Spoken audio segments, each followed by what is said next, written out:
Hi everybody and welcome back to Paradise Productions. This is the first time I've done the intro and I had to make sure I got it right. That was the momentary pause you just saw. I am here tonight with my lovely players as we go through our Rise of Tiamat very adjacent adventure. The scales above, actually it's kind of like the scales below right now considering where they are. They are in something I keep dubbing the Underverse because it's just not a happy place. Before we get into the episode, I'm going to get everyone to say hi, who they are, where you can find them, and maybe just a sentence or two about their character and how they're feeling. So, let's start with Shannon. Hello, everybody. I'm Shannon. I'm the community manager of this little corner of the nerd space of Paradise Productions. Welcome. So excited to be playing this evening. I normally, on Monday nights, I am our party warlock, my chaos pirate. Love her to pieces. But tonight, today, this evening, whenever you're watching this, I am playing one of two almost said party rogues. No, party barbarians. And this barbarian has been forgotten by her best friend, and it's really fucking with her. So, yeah. Who's the best friend? That's where I'm at. You ding dong. You go next. Oof. Now, he just took a bite. He just took a bite. You did that on purpose. Go ahead, Sarah. Hi everyone, I'm Sarah, or Shro, whatever works for you. You can find me here, pretty much and only here, but surprise announcement, I will shortly be back to streaming, so you can probably catch me there again. More to come on that, which will be featuring the beeps behind me. Who have much to say, including beep beep. So I am playing our second barbarian, our second fiddle, whose heart's always in the first fiddle position. She's just here to do her darndest and help out as best she can, and that is Tig, as many of you know from a long time ago. And she's still around, she's still hanging out like an annoying fungus. But she just loves everyone to bits and you just can't get rid of her. So now she's here to pretend to be the the best friend to Auric, but she's not really. So she's just doing her best to be the glue that keeps the best friends together. However she has to do that, she'll do it. I would have gone with over fungus. I forgot to say. Yeah, that's true. No, I wanted fungus because Tig's just weird. Fair enough. And fungus is beautiful. What did you forget to say? I forgot to say Sloane's name. I'm playing my barbarian Sloane. Yeah. Okay. All right, and now we'll hand it over to... Who's that? We'll hand over to Zara the first. They're probably tears. My name is Sean O'Donovan. I am the creative director of Paradise Productions.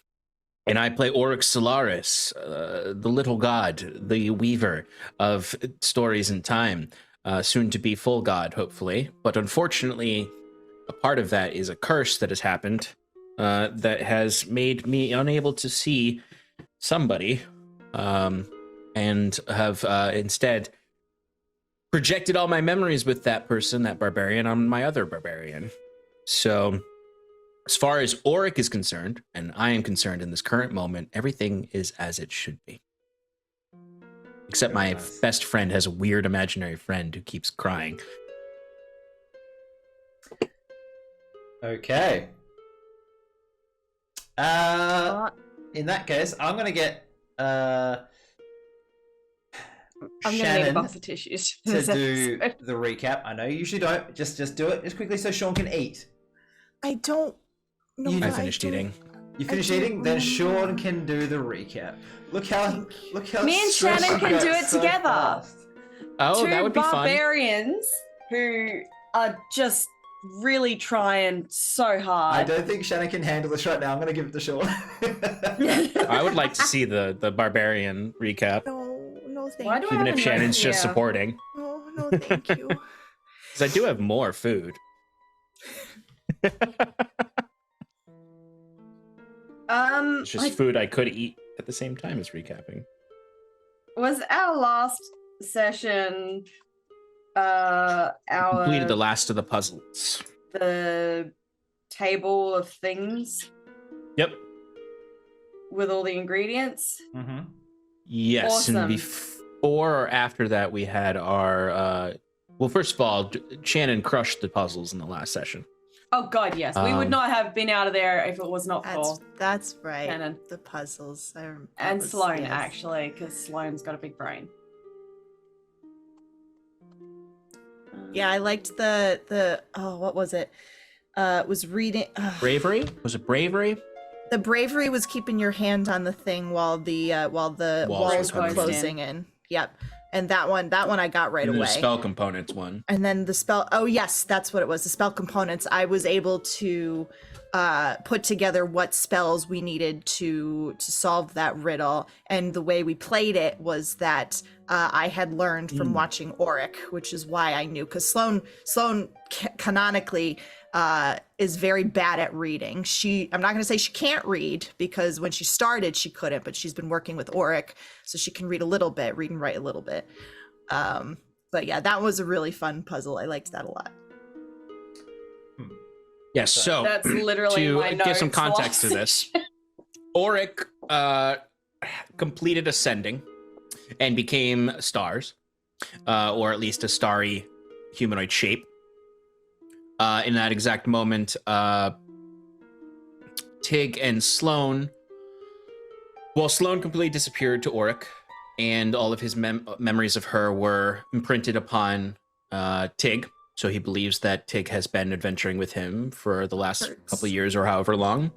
At the same time, Sloan and Tig began to feel themselves being drained fading away as they chose to make a save for either memories or their our minds bodies. or their bodies. And Sloan did body and Tig did memory. So not only was there the crisis of Sloan disappearing to Auric, but there was also the crisis of Tig beginning to lose not all, but a good chunk of her memories. And she could feel it happening.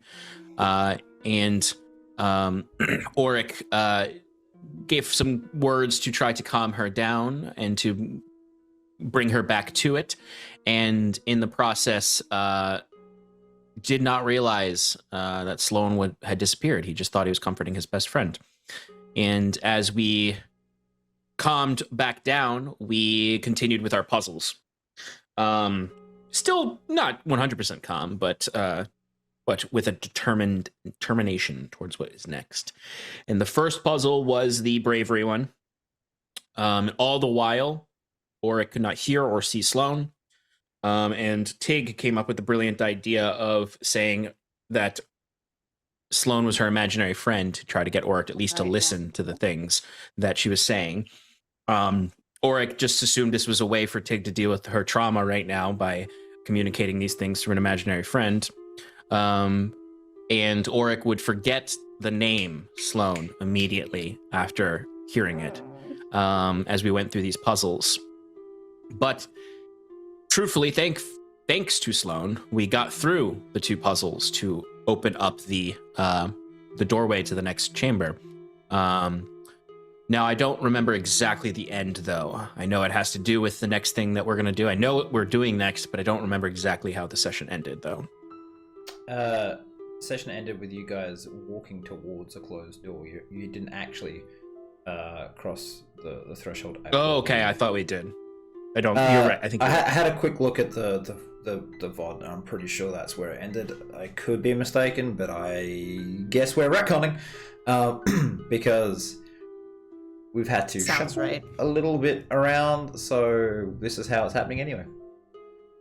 Right. That is pretty much how it went. Good job, everybody. And even Shannon helped, despite saying, I don't want to do the recaps. I needed my memory jogged. You know what does that? No. And we did it. You're not going to do the homework. How are you going to remember? I'll smack him. Thank you. I mean, actually, people, just so you know, but emotionally, for Shannon, I will. Okay. You've been emotionally smacked. No. So you you advance towards these double oak doors as a group. The runes that were lit up are slowly fading away as the magic that infused them is draining out, and the door has been unlocked. Pushing open the door, you find yourself in an observatory. It's a mix of glass and open roof, where at some point you would have been able to sit here and watch the stars and make detailed plans of their movements. There are books lining the shelves. All of them are written by you at some point. Auric, things you have read in the past. You have brought them here so you can have them on hand whenever you need them. Sitting at a table in the center of the room, in an oversized chair, is a being made of cosmic dust, like a nebula, given humanoid form. Stars swirl in his face. Doesn't appear to have any sort of clothes, just a sort of vaguely humanoid shape. That, arms, legs, head, but not really any defining features. Thin, no real, can't see any muscle or anything like that. Just this large presence, maybe 10 feet tall. In front of him sits a board game, little pieces lined up on both sides, black and white checked board, on a large stone sort of table that's kind of made for his size, and the chair on the opposite side has stairs that ascend to it, which all three of you could sit on. It's like a big bench chair thing. As you start to approach, greetings once again, Master Solaris. We have been here before. We will be here again. Sometimes we play a game to show our mastery of strategy and planning. Other times we fight to show your power. And sometimes you ignore me and move on your way. Perhaps we can try something different this time. I am the third, the forgotten and that which binds. I was brought to awareness before your world was created. The first gods are my nieces and nephews, the titans my children. While the young elf Hera is the lady of the library of souls and memories, I am the library of this universe, its memories, its timelines. Almost all the knowledge of this sphere is mine. So how about we make this simple? You and yours, the woman next to you, and the woman that's only visible to the woman next to you, can decide. I will ask you a question, and then you will ask one of me. You have 10 questions. I have 10. We will see your worth. I can assist you in your ascension, make it smoother, and give you power. Stabilize you enough so that you will not be scattered on a failed apotheosis. Are you willing to abide by these terms? If you fail, you just go on your way.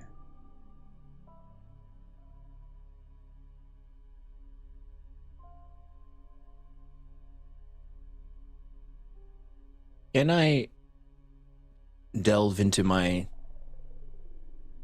mixed consciousness to essentially do an insight check on this? And the experiences of it? Sure.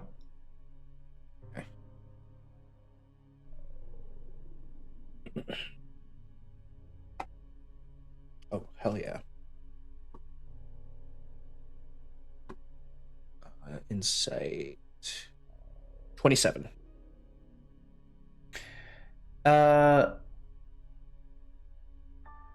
What exactly are you inciting? Just that if he's telling the truth, if he is what he seems? Yeah, basically that's the second. If this seems like an authority, if he really is sort of the memories, or is this another trick of this realm?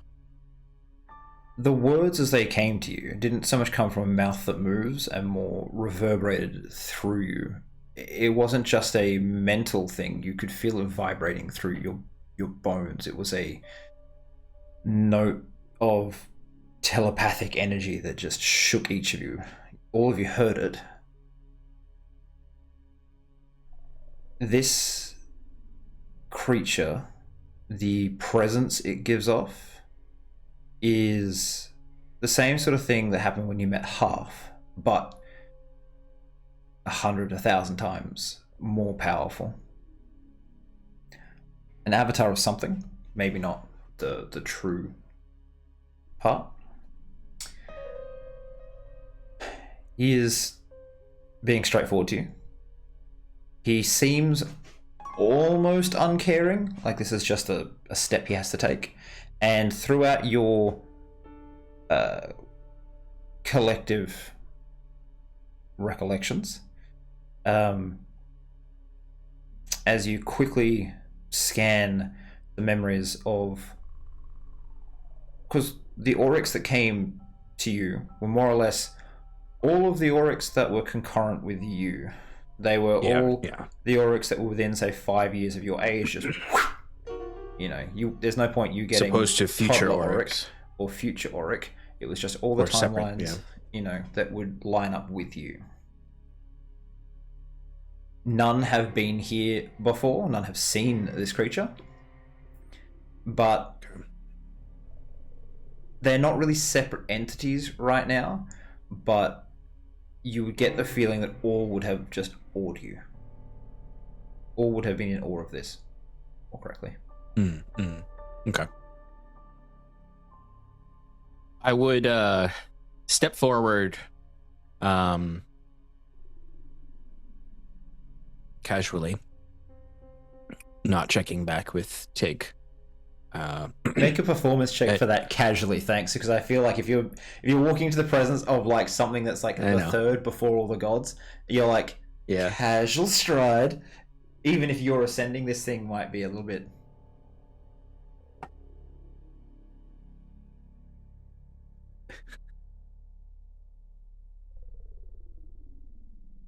No, I won't use this. I won't use something on this to. I have to impress this thing. I'll re-roll that. No, okay. No. It's bad. It's a 4.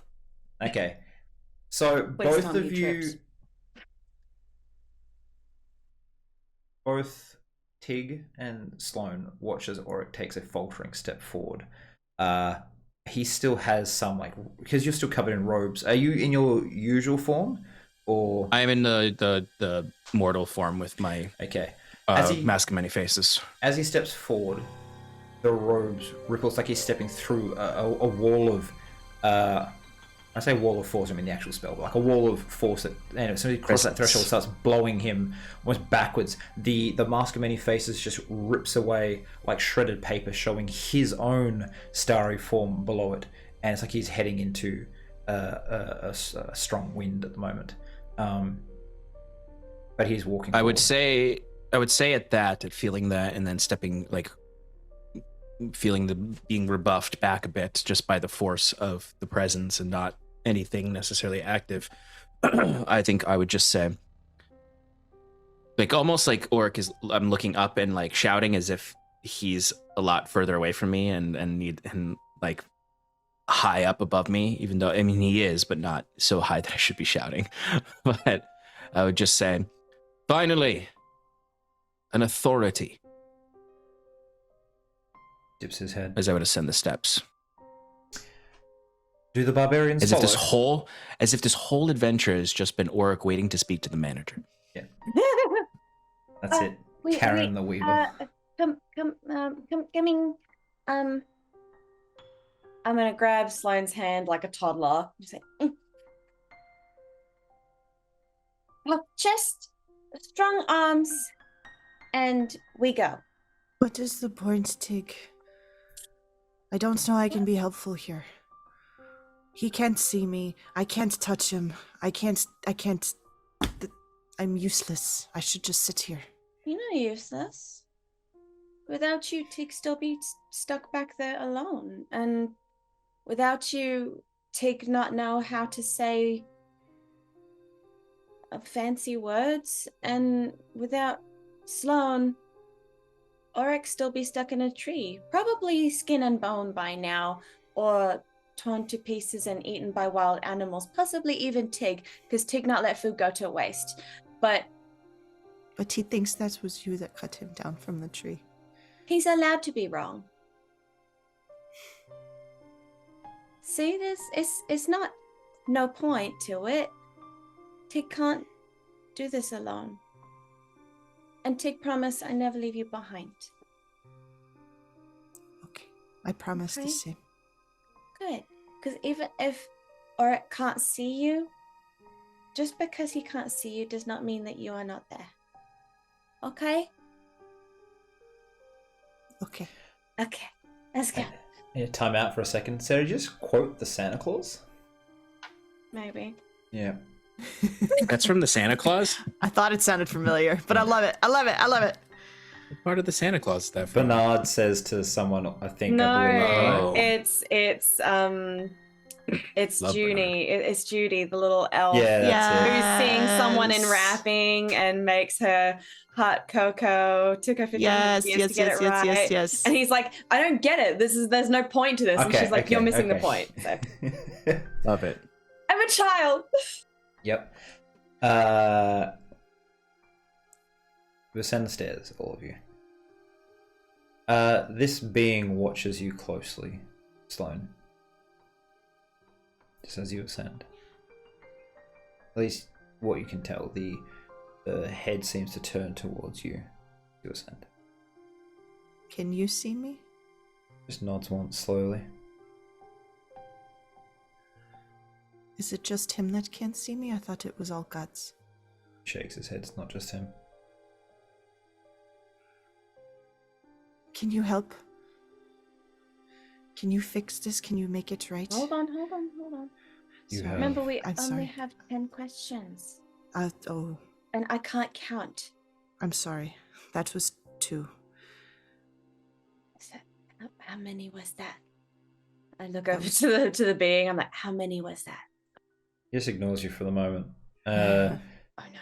Auric is sitting in the middle, which means you'd have Tig and Sloane to either side. I want to be on the left. Okay. Auric, when Tig would sit on the right, Auric would try to scooch over where he sees nothing in the seat to make room. I'm gonna hop up and go over to the other side of Auric and shove him over to the end so that Sloane is sitting in between us. So there's a gap, a noticeable gap between me and We Auric. really need this much space. Yes, we do.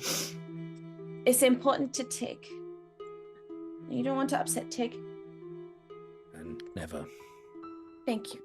Young, Don't make me use my pouty face. young Master Auric. The woman next to you. What is she worth to you?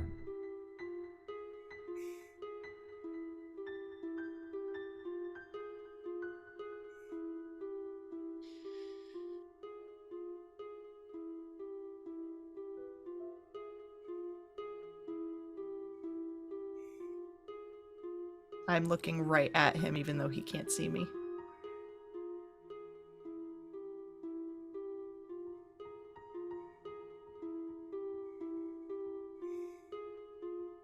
This woman, and I would look, though you can tell I'm looking through you.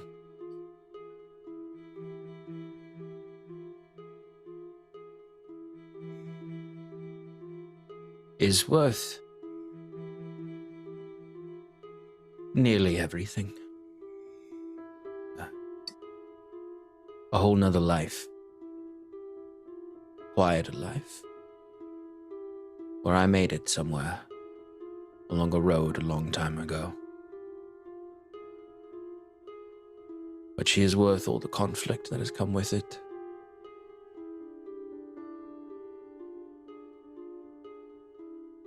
It is difficult to quantify.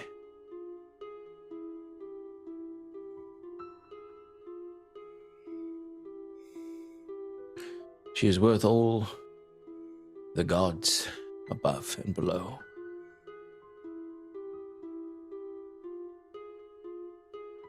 Only matched by my daughter. And matched at that.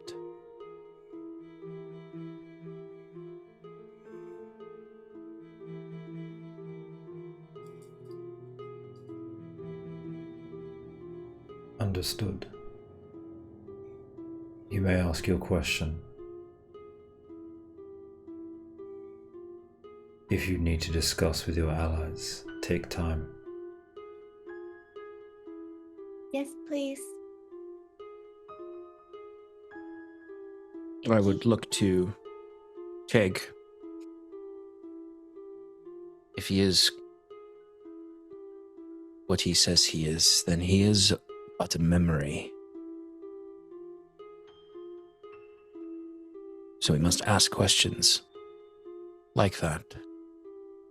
Well, he feels like he is just part of life for Tig. So, Tig not scared of him. But why be scared of things that have already happened? It's not going to change anything.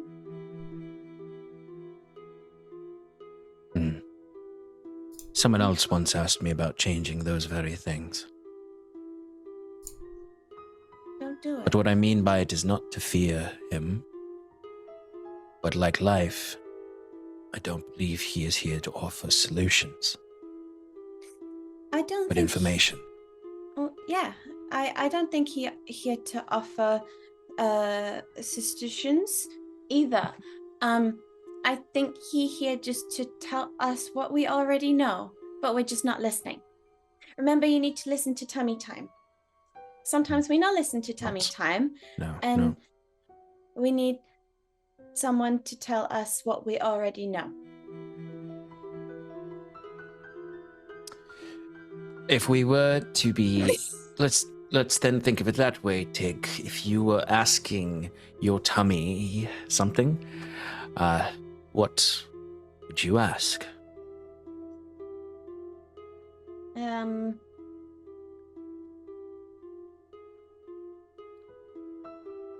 Are you hungry? Okay, I'm in an intellectual, curious way. And what if you're unsure what your next move is, what your next step is? Oh. And you were to ask your tummy what to do. What sort of questions would you ask? What is best for your survival?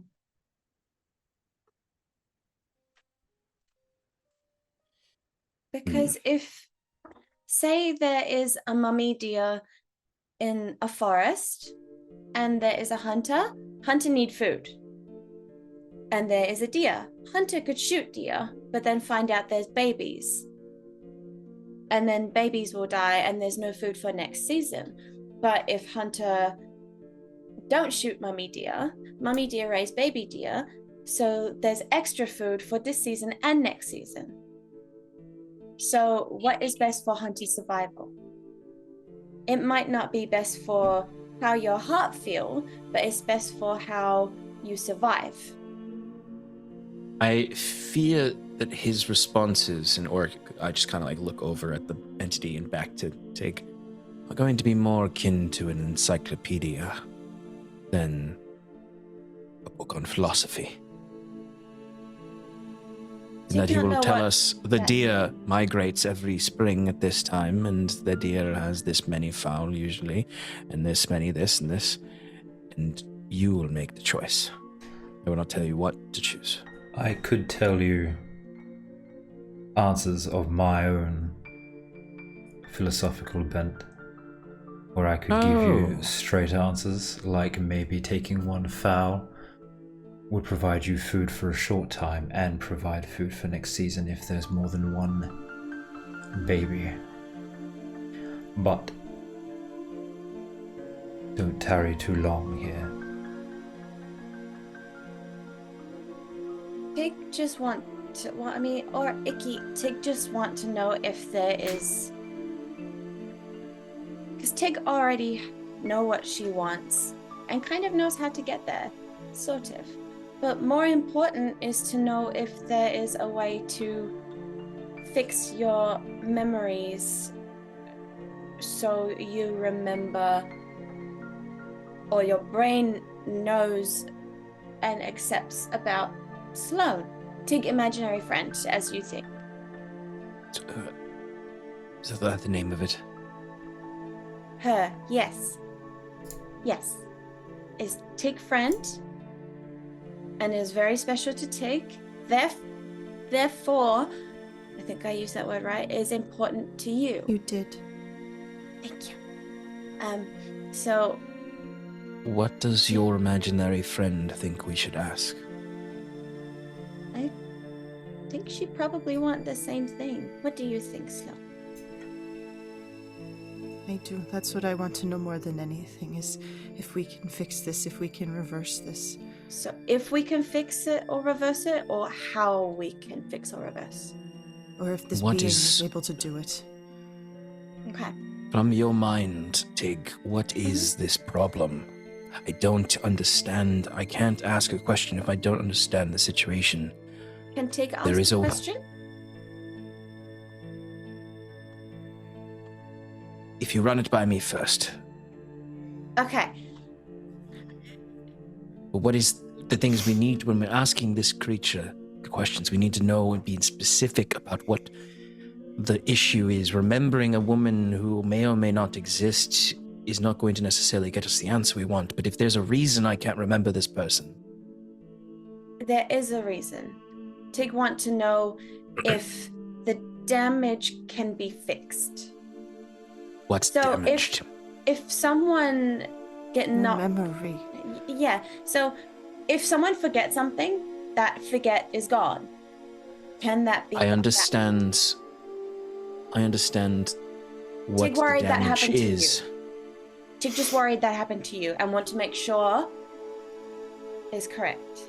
Memory can be lost for many reasons. If I simply ask him to how to restore memories, he might say, take notes in your journal every night. I need to know what caused this, if it is true.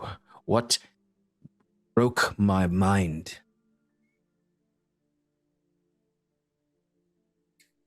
It Can was take- Ursimir, right? We have.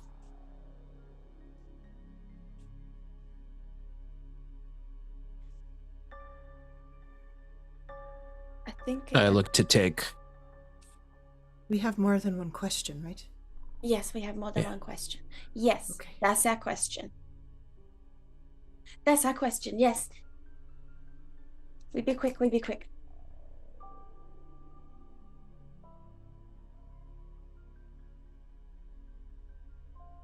I was muted for that last bit of the is that your question. So I'll just say, I said, is that your question? Depending on time. That's all you missed out, chat. Sorry. No, we heard that. Yeah, no. Yeah. You heard that, but the recording Oh, didn't, because I had to no. type something into Google Chrome because Okay. I had to figure something out. I didn't want them to hear the clickety clacks, so Fair. they missed. Is that your question? What broke your memories? And Auric will nod.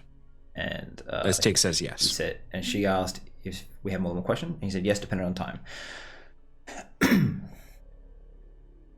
Your mind was broken by an enraged deity with its dying energies,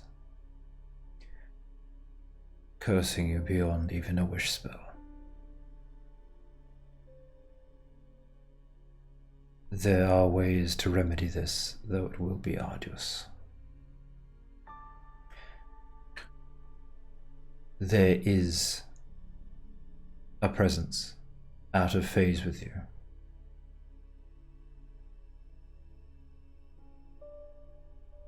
A woman named Sloane, whose specific interactions with you occur approximately once every 0.0003% of timelines.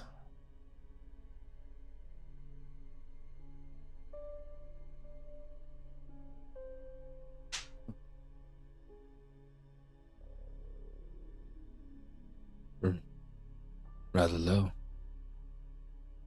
See? She's real. Not in the scheme Right of things. here. Not to him, but to me.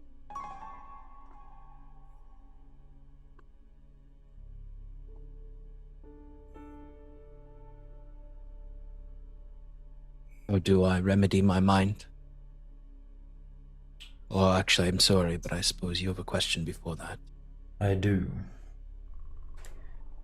And he puts a hand towards Sloane and makes a turning motion.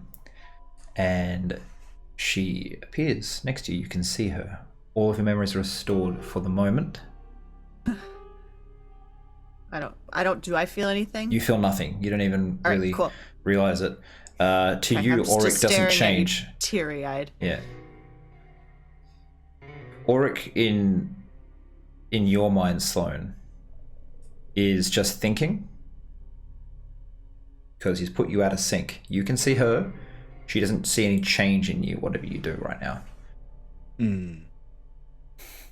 Will I be able to hear him? Interact with him or no? Not right now. Not just for the moment. Got it. Okay. On blue screens to you. Got it. When I end this, in just a moment, you'll have a minute before the memories fade.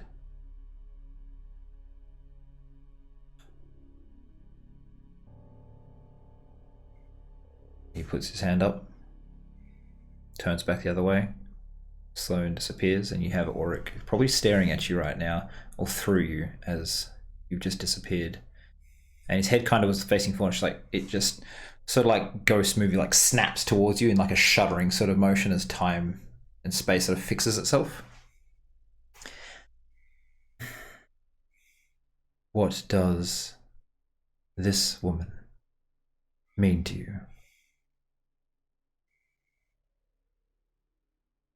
Didn't he already ask that question?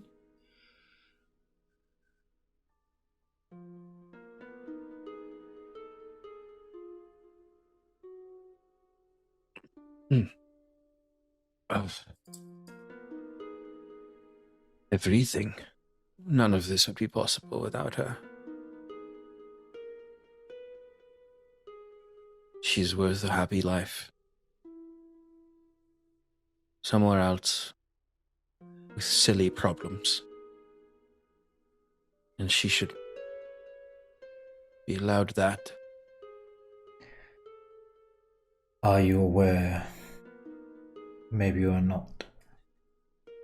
But are you aware that in every instance where this woman and you interact, you have no further interactions with your daughter? Yes.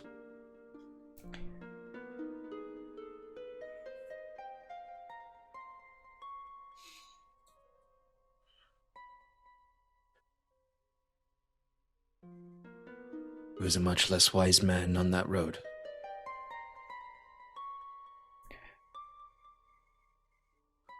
But I don't regret it.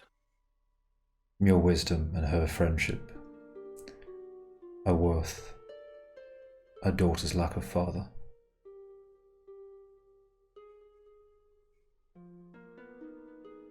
Understood. You may ask your question.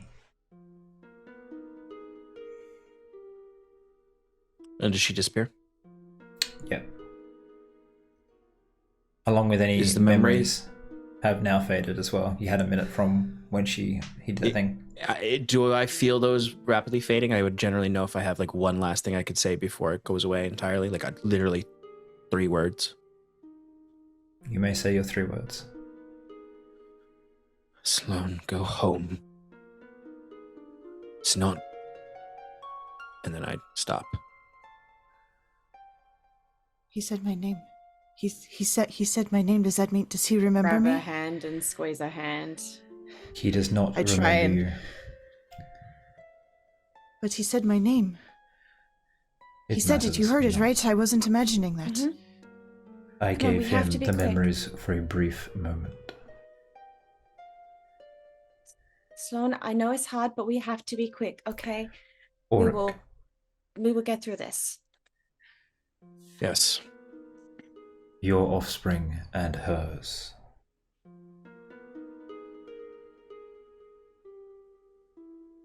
What is your family worth to you? And why didn't you save them?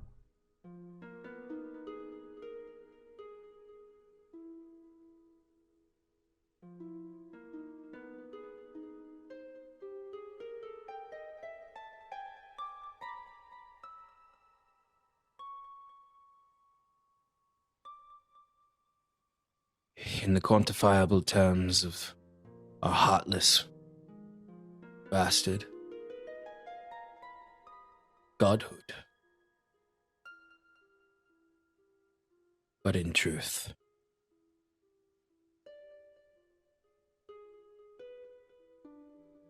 suffering and regret.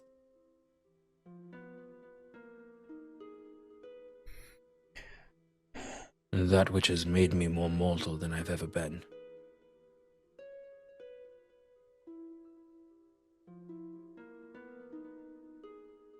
Save when I first met them.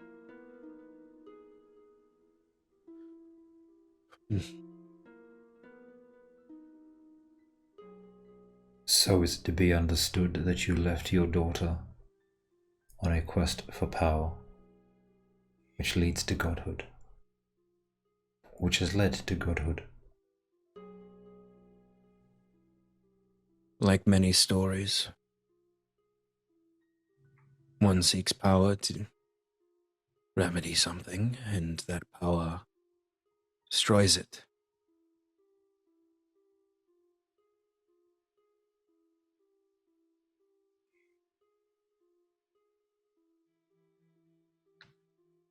Understood.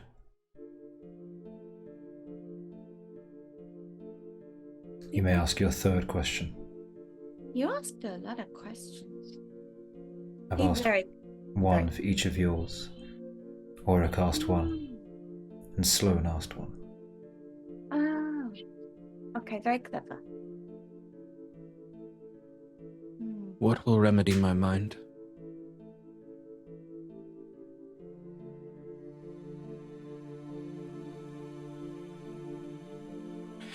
If what I've given is for this person, then I shall know them.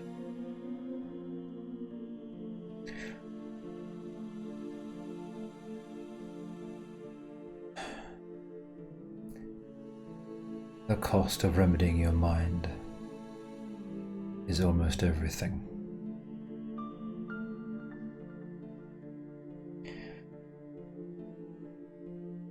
You must find the timeline and consume it.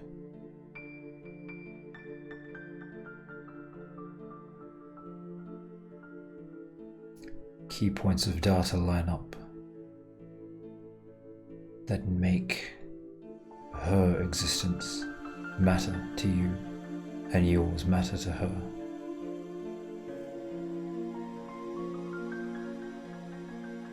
Approximately 1 in 3,000.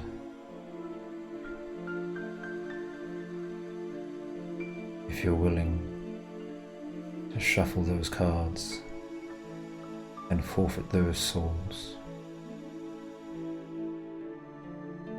you can fix your memories.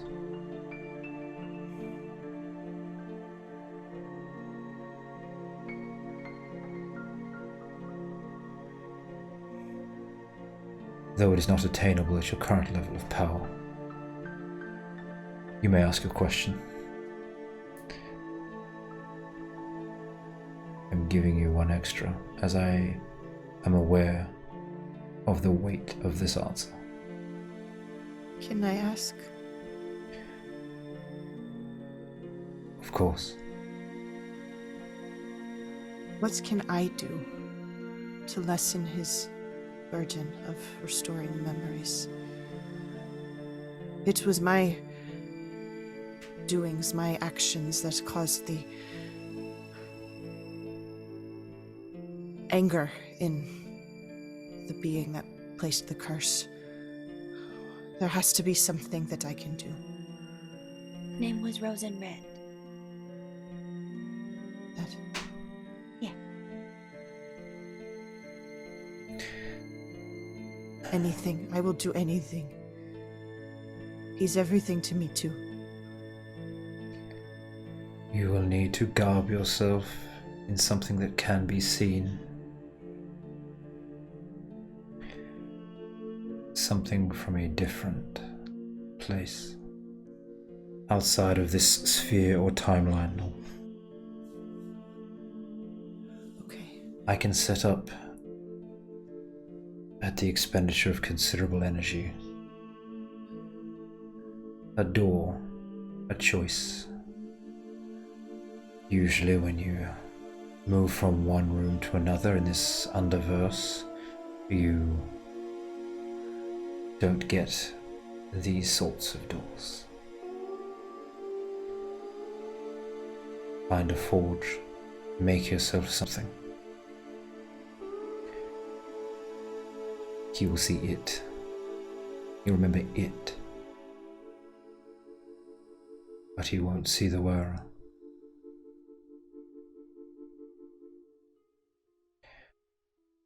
But you will be able to physically interact with him.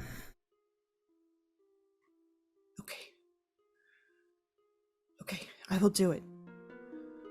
Sloan, he always needs his protector.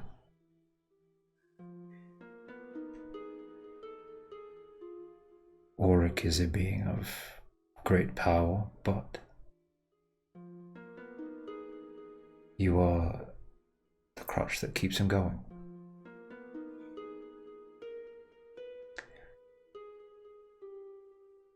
Even if he can't see me? Or know that I exist? Sweet Sloan, in every world, in every time, without fail, Auric Solaris is dead by now. Unless there is a Sloan.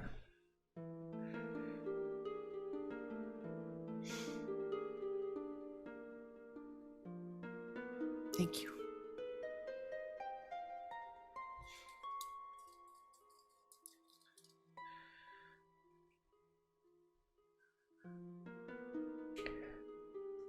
Weaver, what will the tenets of your faith be? Choose your words carefully, for I will be inscribing them in reality.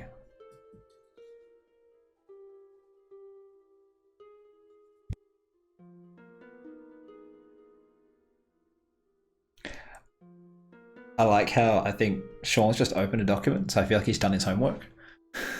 Good boy. Give him a cookie. Give him a gold star. Not 100% done my homework, but have. I'd offer you to borrow my tenets because I have mine written down.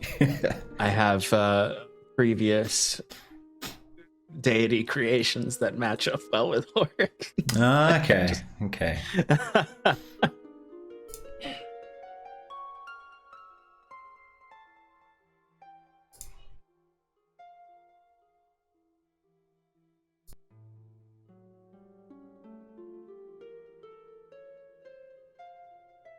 Uh,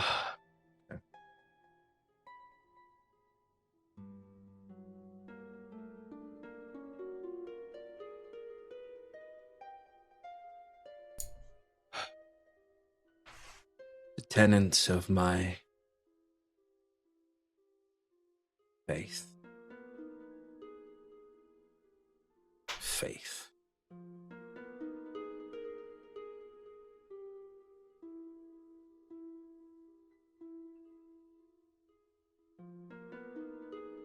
Skepticism. Skepticism. That which requires faith.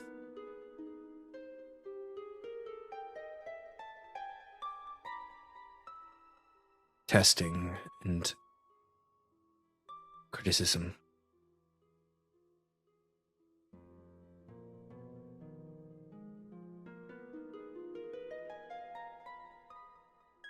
Freedom. Through fulfillment, growth, creativity. To create justice and fairness in this life.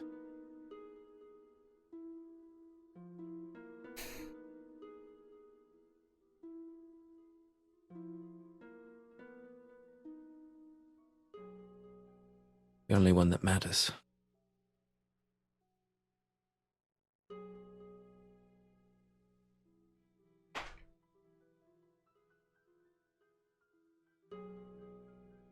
Understood. Shonky, send me those when you get a chance. Yeah, you got it. You may ask your next question.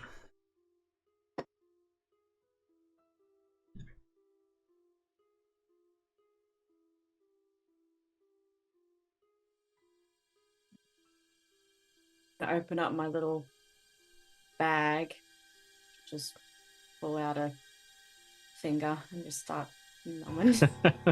Like you hear a little crunch. It's like pot crackling. Like, excuse me.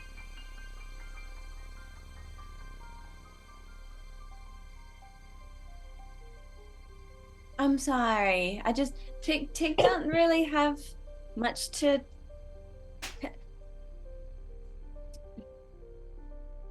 put into here. What's the word? Contribute. Contribute. Thank you, Sloan. Yeah, Tig not have much to contribute to the questioning, because Tig kind of don't have anything she need to know right now, because it's no fun. In all cases, when brought low or killed, will a god be replaced? In all cases,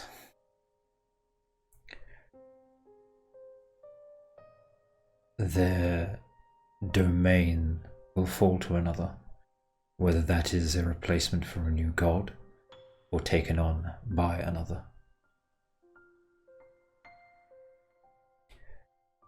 And you sort of see there's a movement in his face as stars like spin quickly. 283 years ago, a group of deities moved against Scorodon, broke apart from him. His aspect of war fed it to another. Yosemir once Curlin, the same god that cursed you. Trickster god. Frost god.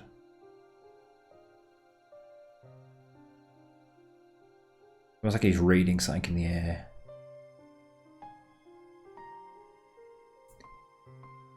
And a god of craftsmen and deals. They each got a piece. Trickster god gained power. Craftsman gained forge. Mastery of the forge.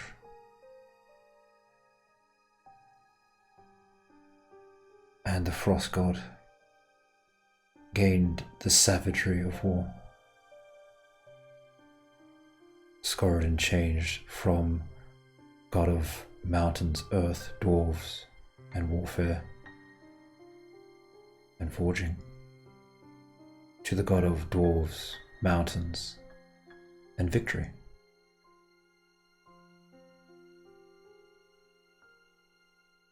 He was not killed, but pieces of him taken. Interesting. Saw that in her library. Approximately 1,000 years ago, god of magic slain, domain split, each school divided amongst lesser deities before new god of magic, Ophelia, ascended to rule over Council of Magic. Two different points of data for you, Weaver.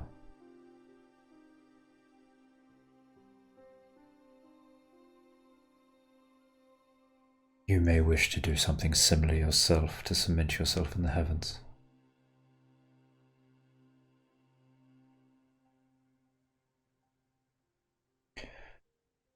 What is your plan for the cycle of souls?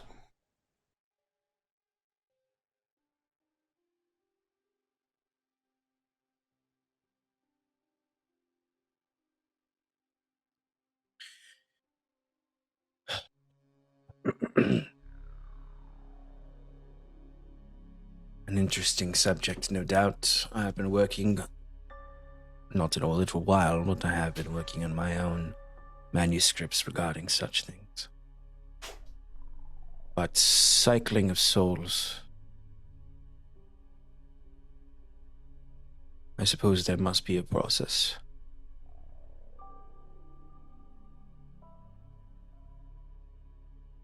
Souls.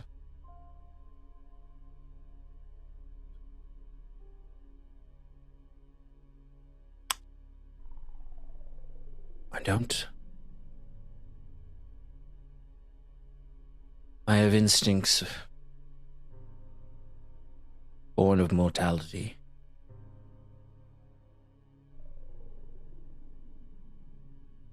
Souls, I don't wish to live in eternities of worship or servitude.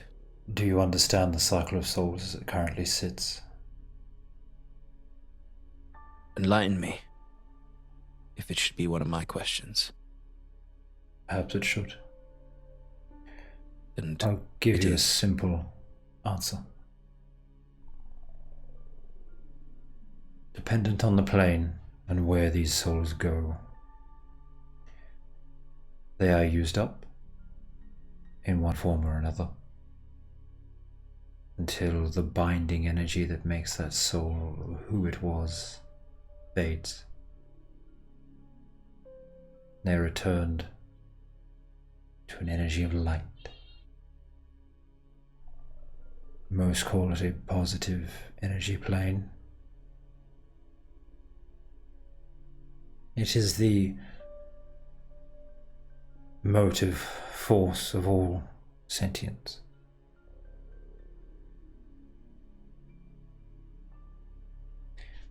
The hells, Turning to that light. the hells torture and abuse souls, using the energy in quick, powerful ways to fuel their war efforts. The heavens,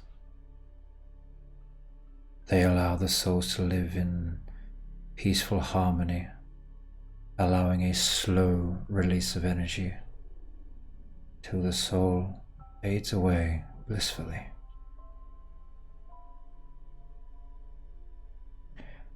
Who's to say which is the more powerful use? For they have been locked in eternal war.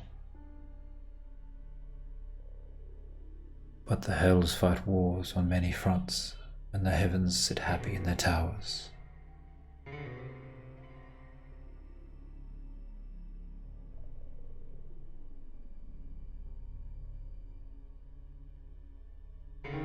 the first and second devised this a long time ago, even before me.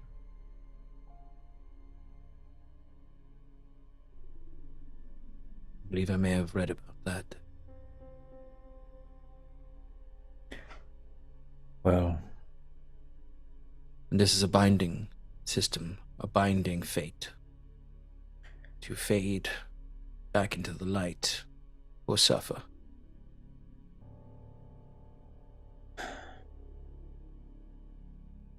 it seems to be.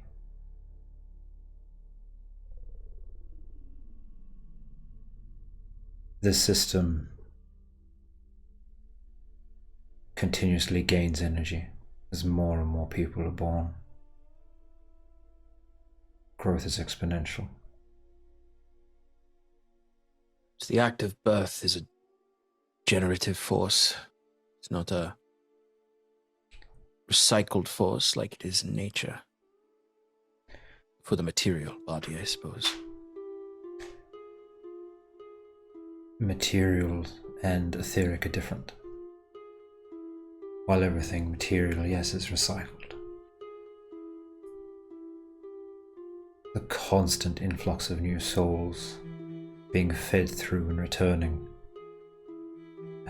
They gain Constant something growth. by... Experience, life. So when a life is born, it draws light from the eternal light. When it returns to the eternal light, it brings new things with it, new energy from living.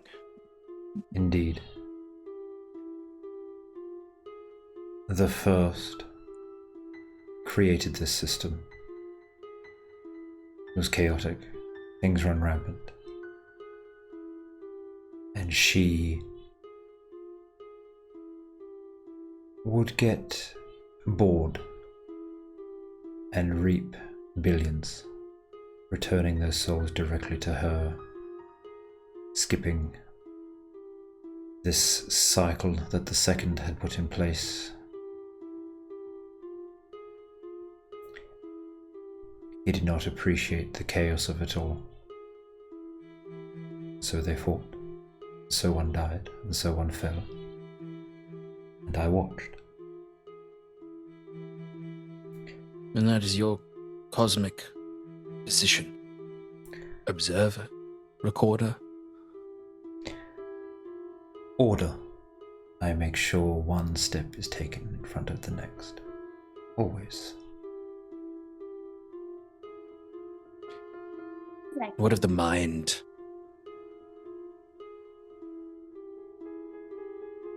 Is the mind born purely of soul, or is it its own cosmic material? There are many species and races throughout the endless multiverse. Each one functions slightly different. Some have genetic engrams. They are born and they know. Others are blank slates with nothing but the light bound to them.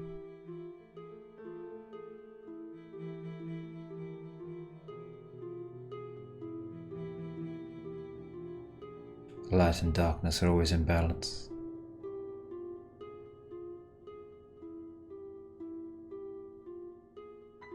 Light and dark in balance.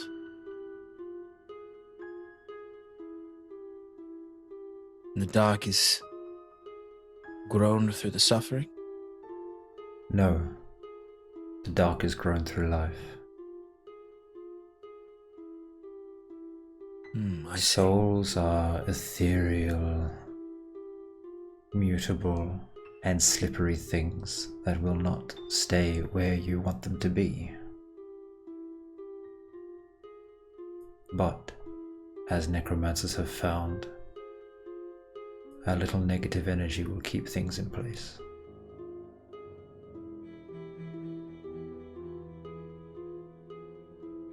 You cannot have one without the other, young weaver. So the darkness siphons from the light. It does not. The light is, and it grows through experience. Yes. And the dark grows to make sure the light, the soul, stays within its ever-growing material form. So are we all a light? You more than most, Tigariel. I'm sparkly. I need to write that into the manifesto. The question of Tig.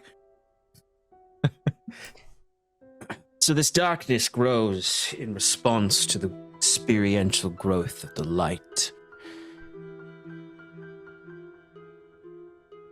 It's very different from an absence often created by thing. There is a difference between the darkness of the negative energy, which is still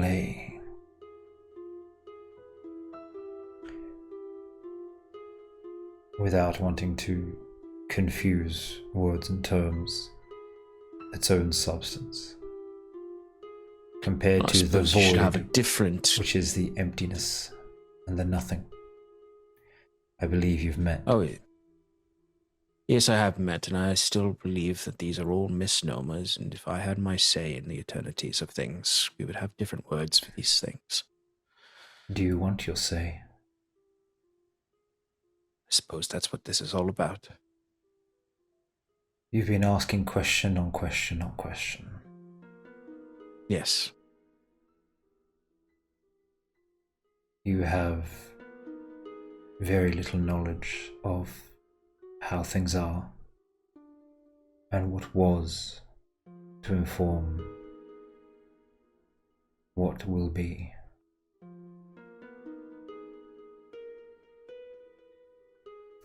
What do you feel you need to know? I have judged you so far on the questions you've asked.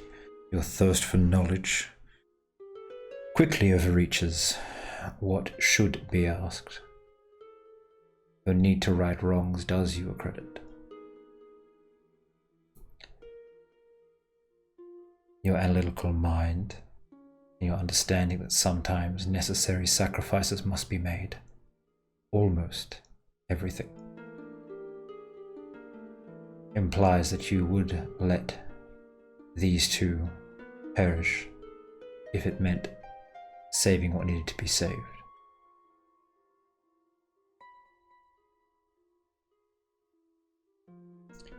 Could you make that choice, Auric? This is my question to you.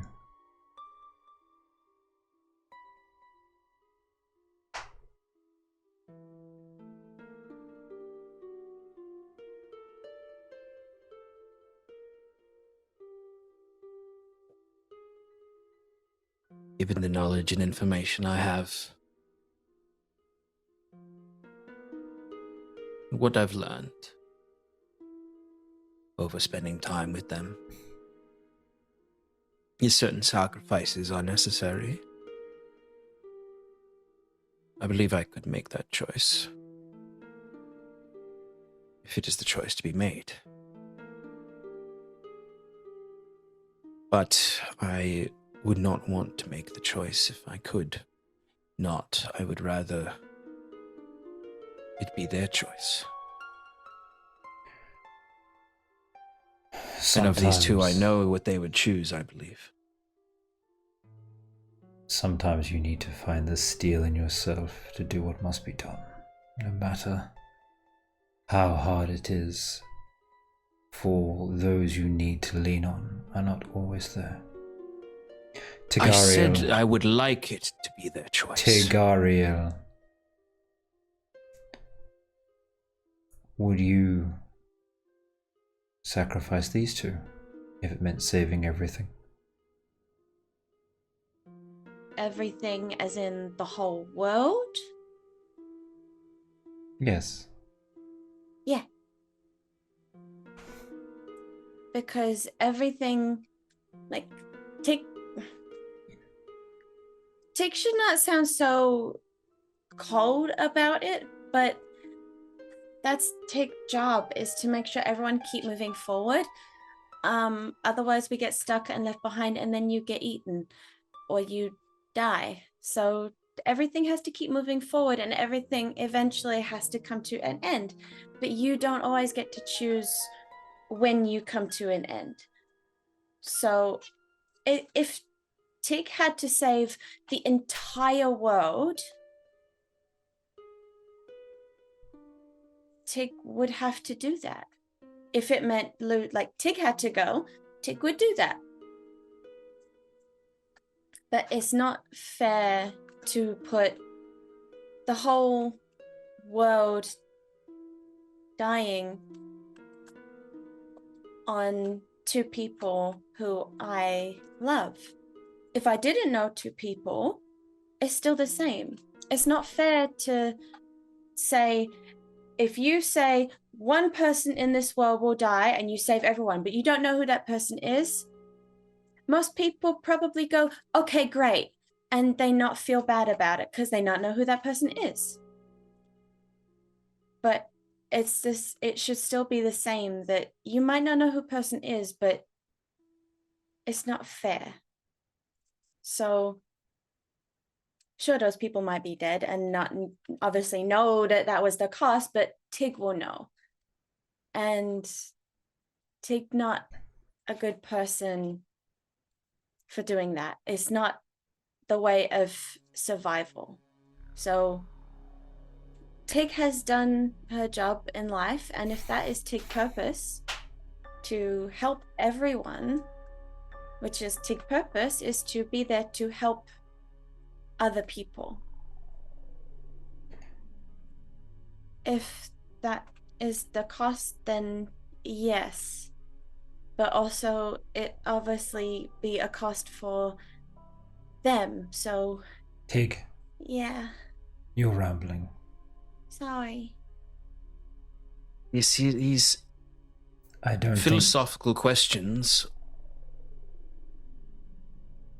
Would I put these two in danger to save everything? Yes. Undoubtedly. Would you guarantee they cease to be to save everything? If that so be the structure of the universe, yes. It's not about structure, it's about how sometimes things just play out, and I need to know your strength. I said yes. That is the structure.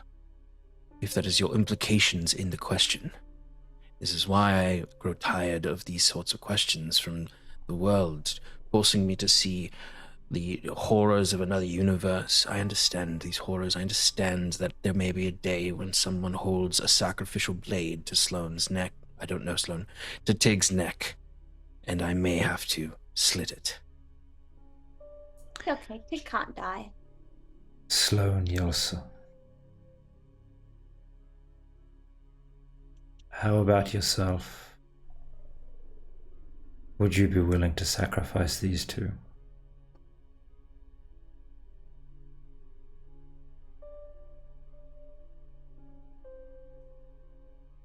No. No, I wouldn't.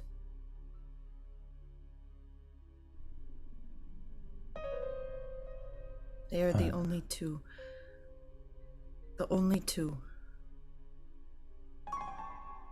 that see me. So, well. No, I wouldn't. Understood.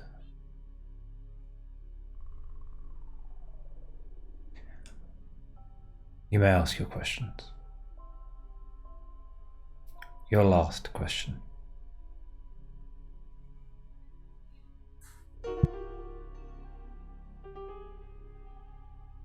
I had a question and it faded from my mind as the roleplay happened.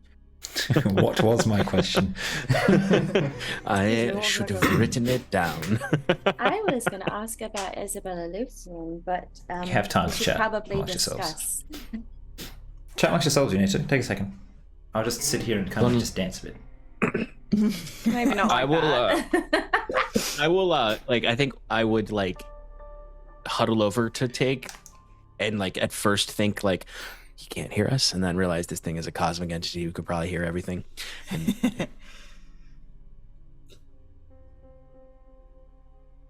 what do we need to know about our mission at hand? I'm surprised you not asked that first. I don't. That question's not specific enough. I think he would give us a rather vague answer.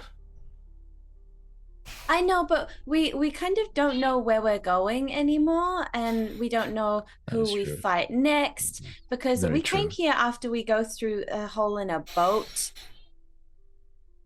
So So maybe we ask him, what do we do when we leave this realm? What is our next? He's going to tell What us it's is- what's in our hearts. We'll go eat food, because we'll be very tired having been in here without food. I I can can give tell you you that. a Never better mind. answer than that. Never mind, I didn't am hear s- Sloan say that. I understand your intent.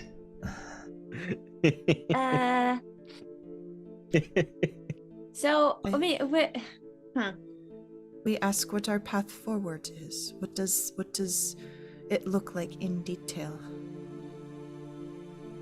well, that can change if we change. If like that path In forward can detail- always change. What'd she say, Tig? You need to open your ears and listen. Do you think That it's- sounded so much like, what are you saying, girl? What are you saying? Yeah. Did you miss them down a well? I understand now ostensibly that this is not a imaginary friend, but I still can't hear them. Tig. I don't know the name Sloan at all.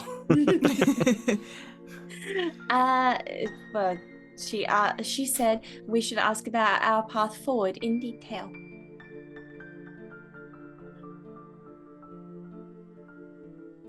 I suppose we could ask what the first steps are when we leave here in defeating the horsemen. Well, yeah, because I know that we need to, because there is, remember there is red Door. Tiamat in Hell, Dragon. which is best option for Steed for somebody, and also there's green one somewhere,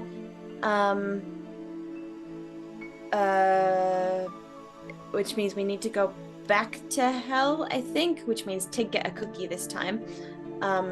But also, if we leave here, what happened next? Because when we came into the tunnels, we were leaving that cloud of Sickness and rot. decay and stuff.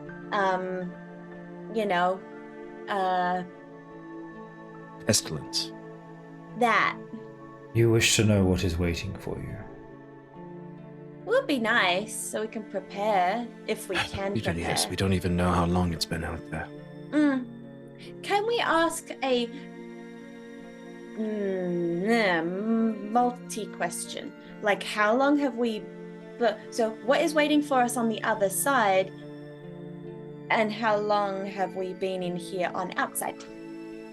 I think that is one and the same. What is going on out there will somewhat imply how long it's been.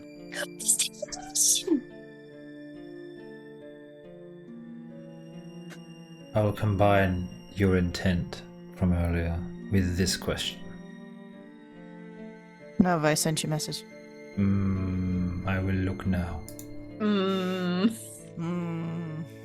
I mean, cosmic being, I sent you a message. Cosmic being. Yeah, Sloan sent a DM over to You can the memory of the world. you can just talk to the being, and he might relay it. Got it. So,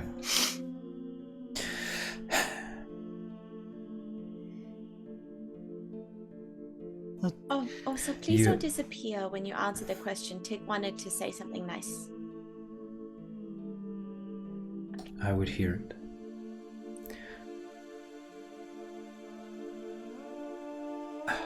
You have been here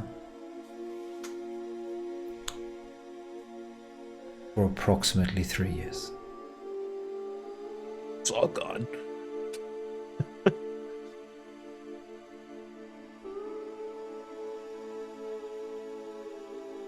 The major events which will impact you all. A group of adventurers from the south, at the head of an armada, took Etredale. Your friend Yako is captured. He has been moved to Duskfall.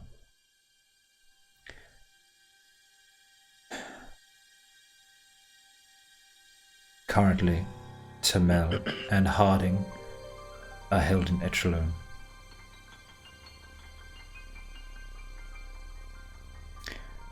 The north is gathering, preparing, but unsure where to strike.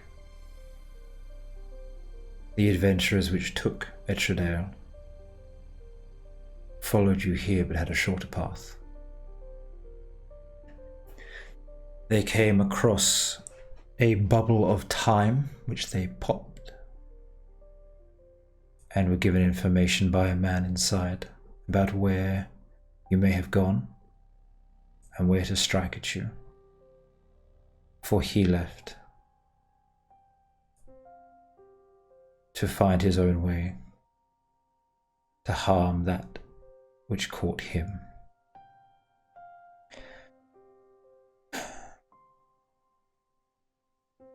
They were here.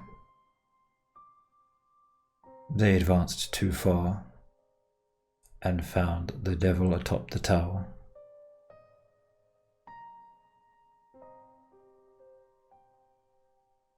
When you leave this place,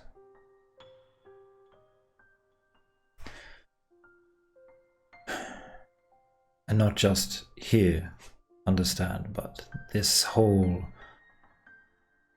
lowest pit of reality,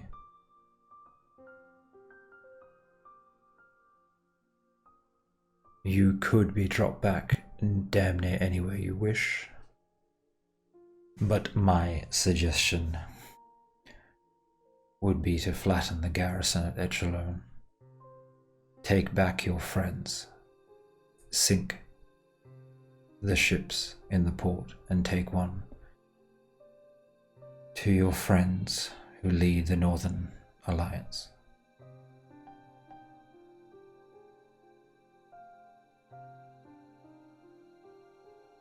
Tiamat has risen. The sacrifices have been made.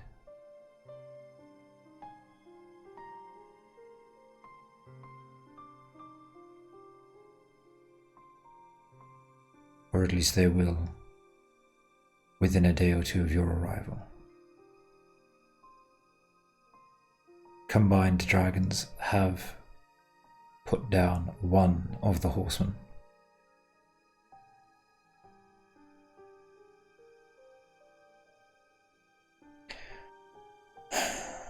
It will take a lot of effort to block out the last two.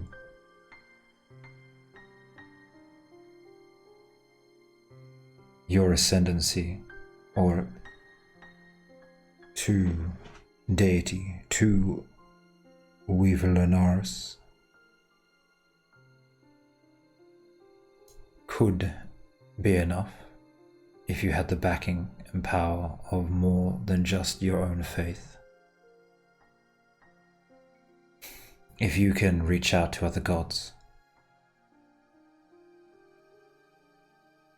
you would need to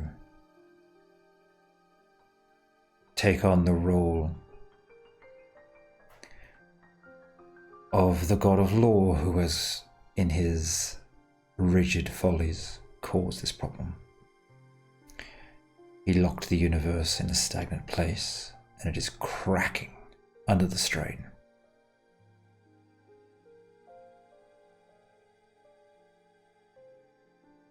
I'm sure from our discussions and your years in the world you understand that ordered chaos is more important than rigid law. Yes. As I have given you a fairly broad answer, if you need clarification, you may ask for 2 points of clarity on what I have said so far.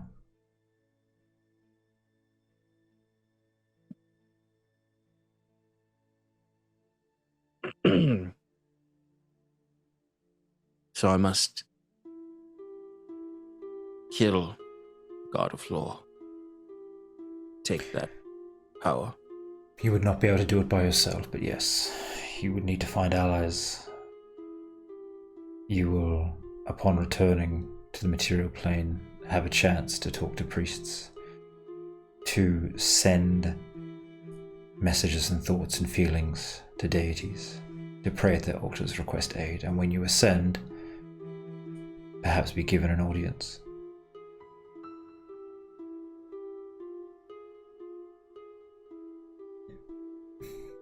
But you knew this already. You knew the path you had to take. If you wish to fix magic and fix the law, you have said it to yourself in private moments.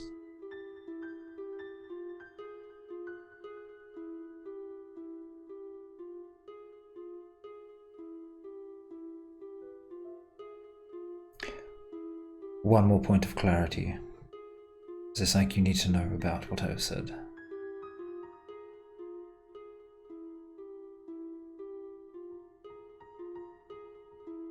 Destroy the garrison, take the ships, save our friends. Reunite with the North.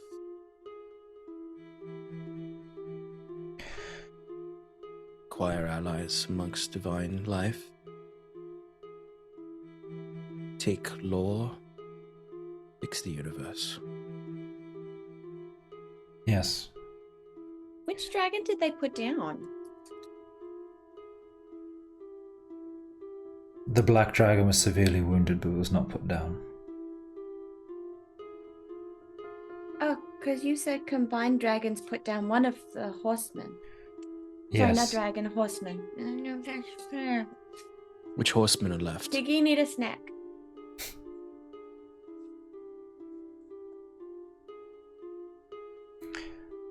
War is currently attempting to bring pestilence back.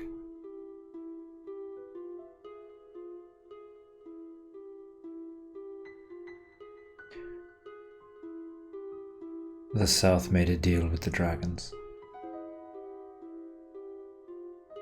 The red and the black accompanied the dwarves and a human contingent from Duskfall and attacked at Etrelone not long after you left, maybe 6 months.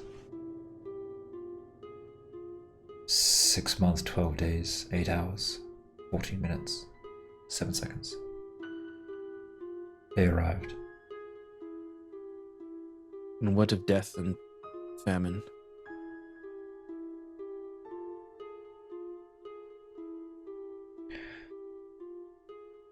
Famine.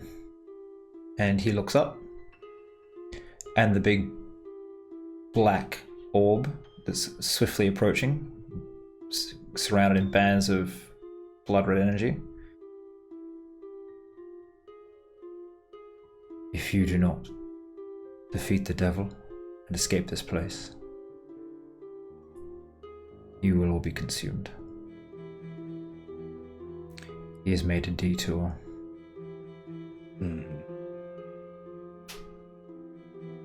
That's famine. Yes.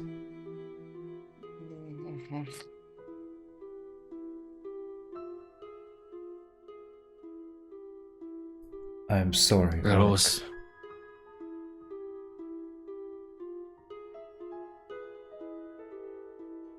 For what you have been through, what you will find, what you'll have to do. I'm sorry.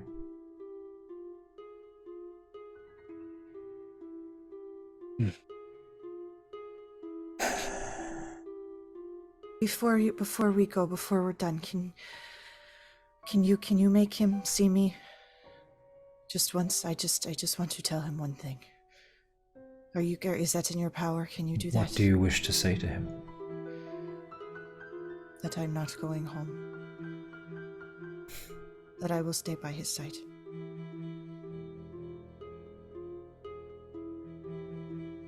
Yours too, Tig.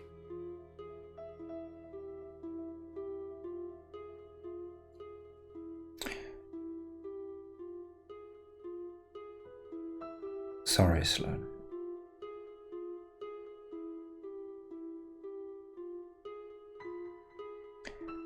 I am doing much that I shouldn't to be here. I understand.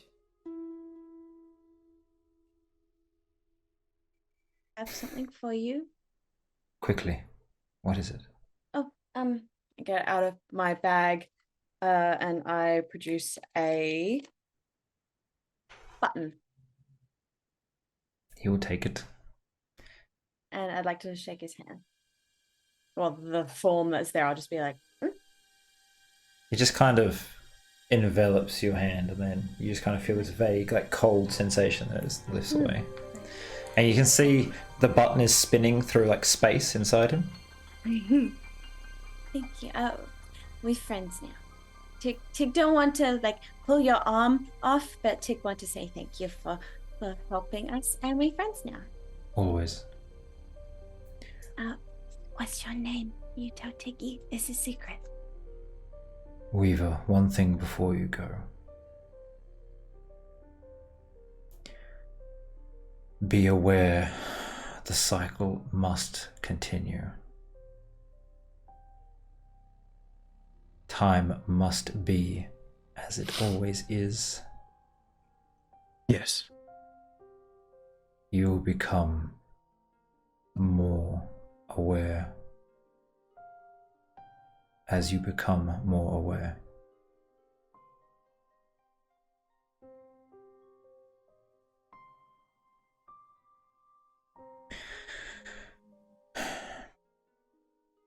While you didn't pass this test with flying colours, your stubborn defiance in the face of what is will allow you perseverance where others have failed.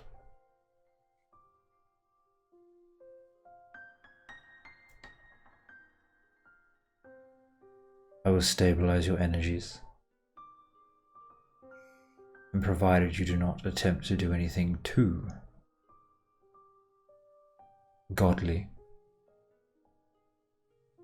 you will be able to ascend when you wish.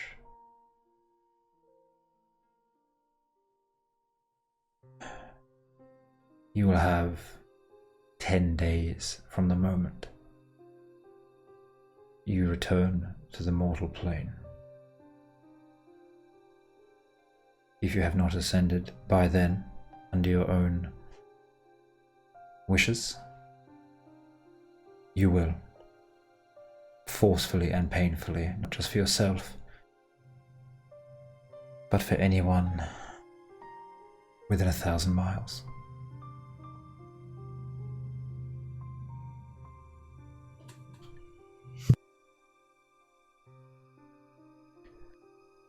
And through gritted celestial teeth, or I say, I understand. I know. And he steps forward to shake your hand.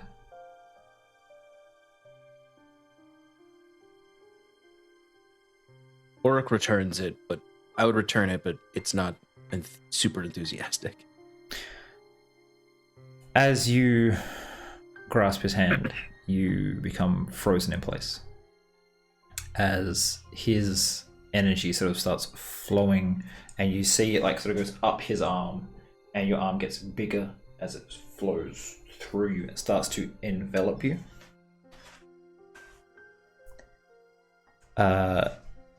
As this whole avatar just infuses itself within you.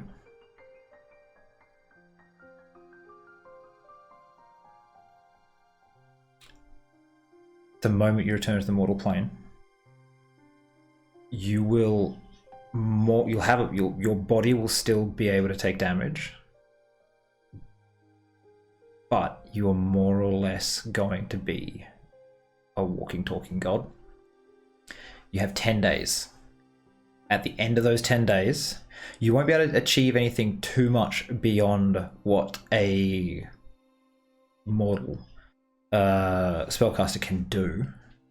But what it does allow you to do is break certain rules at certain times within the domain of time that you have. Whether that's shaving seconds off of cast times, or potentially needing to get clarification from this Akashic record that sits within you. You will be able to, should you really need it, take a second to effectively clarify things from the DM to get an answer that you need. Break the fourth wall. Pretty much. Damn. Which I believe is like a fairly powerful cleric ability usually.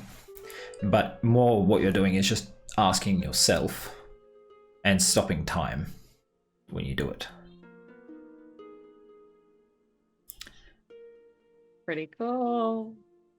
So. And do I come out of that then? It just kind of settles and within you, and then you continue on with your day. You two would see like a seething anger in my face as the last bit of mortalness is boiling within my chest. As this entity is gone, put within me, I imagine this room is a lot dimmer and duller. Is the chessboard still there?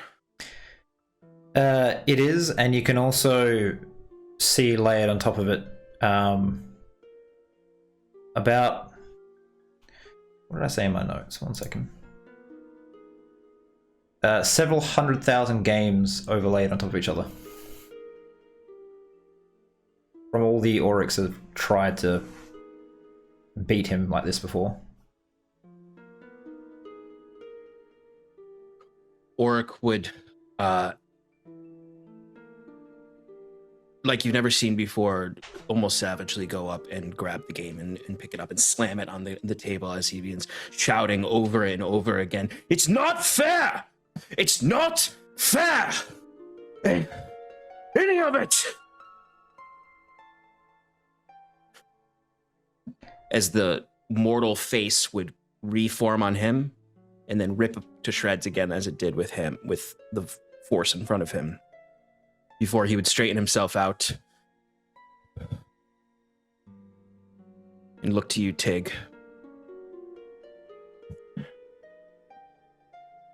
We have work to do. And it's all gone. All of that emotion is sapped entirely from my face.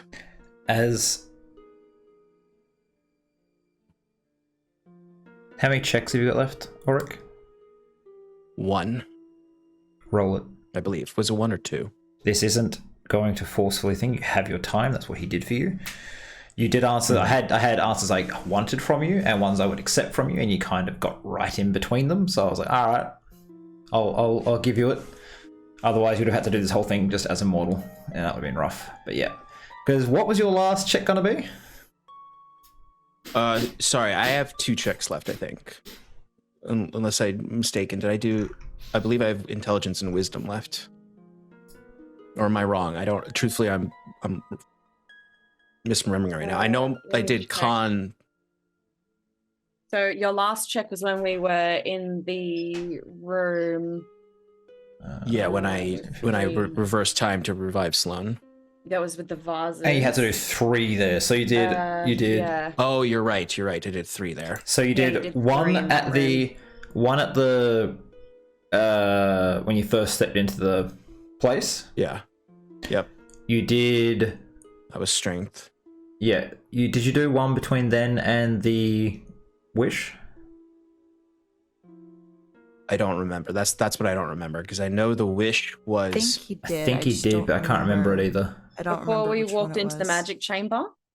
So I Was it know that charisma? so I know I did strength, dex, and charisma, and the last one I did, I believe I was deciding between con and wisdom. I thought, or did I already do wisdom and con? feel I like think you you might have done Constitution. Already did con. Well, I think I did. I thought I did wisdom. I don't remember, truthfully, at this point. I know that I already did strength, dex, and charisma, because I remember feeling really relieved because they were all my lowest ones in there, and I only had my higher ones left. What have you got, Yeah, Sarah? after you poured all your magic into that magic circle, that was your second step to complete the ascension, and that was a check there. Then you had your booming voice start to occur. So you've that was 2 plus another 3. It's your last one. I just don't know what your last one is. So then it would be my intelligence. Is what my last one would be. Yeah. Good luck. Is there anything you want to do to yourself? I'll let you take a second to feel this slipping away and cast any spells that could shore you up. I think the only thing I could really cast is a Fortune's Favor. Give me that reroll if I need it. Do you have any ways to add bonuses, blesses, or anything like that? Guidance is the only thing I have. Guidance. I'm gonna grab Sloane's hand. That's a D4. I'll let you do that. And just so you know, if you fail this, you're effectively going to have no mortality, and you're going to pretty much be like Dr. Manhattan at this point. You're just... Yeah. I gotta pick my dice properly. Yeah, I'll grab Sloane's hand and squeeze it tight. I can tell you what, this is a fucking rough check. What's wrong? Tig, why? What? Why so hard? Why? What's wrong? Because I don't want you to ever feel like I'm gonna leave you behind, no matter what, okay? Auric said it's not fair. And it's not fair. Not fair. It's not fair. He's right. But I will not leave you behind. Okay? Use a reroll. It's gonna be okay. We'll get through this. In a different place. I'm gonna give her a big hug. And try and turn her away from Auric currently smashing the table. He's done with that. What'd you get?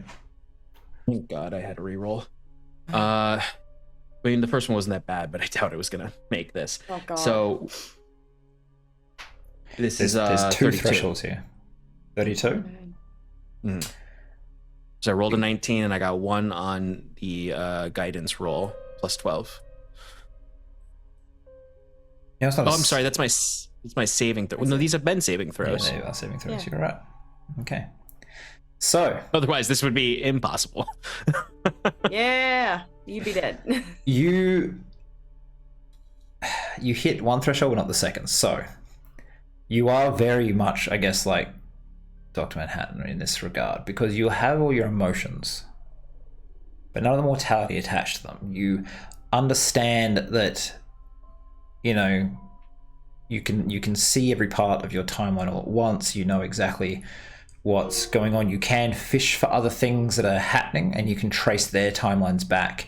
You being able to see all this, and you still sort of stuck with just like what's in your line of sight. You know, you can look at a rock and see where it's been. You can look at Sloane, well, maybe not, maybe Tig, and see where she's been, but you can't just imagine someone and know. Yeah, they have to kind of be directly in front of you. Spatial omnipotence. Yeah. And you can't go forward, you're going to go back currently. Makes sense. Yeah, that second threshold I'd only be able to get with a nat 20 and a higher guidance roll. Yeah. Because you got 12, right? 12, as your thing, so 12, and that 20 would bring us to 32. You would need to get a 3. Yeah, okay. Because it's 35. I had no idea what your stats were. I was just like, I figured when you said second threshold, it would be 35. But that means that you can see and feel the love you have for Tig, the caring, you can remember, your daughter, her face perfectly now as well. There's no issue of recollection ever. Like, you can, at once, you can relive every moment you've ever spent with your daughter, and also know she's not there with you and that you have to go find her.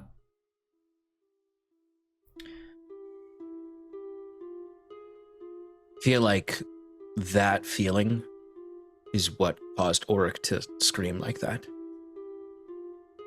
before that mortality leaving him. Okay.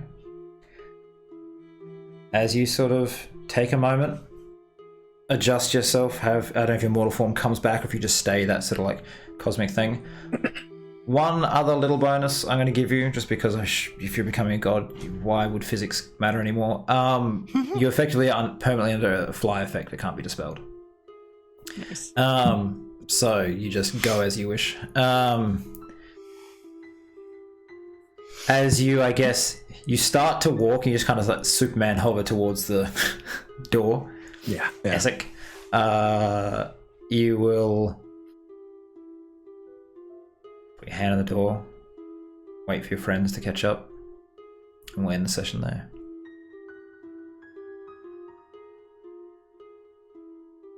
Okay, how's everyone feeling? Was that a bit of fun, or was it a bit too much? I don't know. Lots of questions going on. I have many notes. I liked it. My heart rate is through the roof. So really amped myself up there. You needed to. That was great. That's also why I was truthfully, I was like, Nova, stop explaining things to me. I need to get the emotion out so I can let go of it. I have to go in just a moment, as I have a suit fitting for my best friend's wedding. So we're going to make this really quick. One favorite moment from everyone, and then just a quick goodbye. So we're going to go with Shannon. What was your favorite moment? I wrote down so many. I really liked the moment that Tig was like, "What's that word for adding to something?" And that let both me and Sean both say "contribute" at the same time. But like, so you heard both. He only heard himself. Like, I don't know. I thought that was cool. Yeah. I have more than that. I'll put them in the chat later. Okay. Sarah. I'm gonna backpack off Sloan. It was both of them saying contribute, and the moment, don't you roll your eyes at me. It was the fact that I was on a different position, and I'm just like, I hear both of them, but I know that he only hears one. And I was just like, you backward. Thank you, Sloan. Okay. Yeah. Sean. I liked the oh my god, what was it? It was something. I liked the moment that Auric and Sloan got to see each other, but in different ways. Well, she could always see me, but the way Auric got to see her for just a moment. I really liked the line of questioning from the cosmic being, because it was really, really, really helpful for me to recontextualize Auric's entire adventure, which led to me being able to freak out at the end. Yeah. Oh, I think also adding on the layers of thousands of different chess games. Yeah. Yes, that was awesome. Fucking awesome. It also was just super visual. perfect in that moment.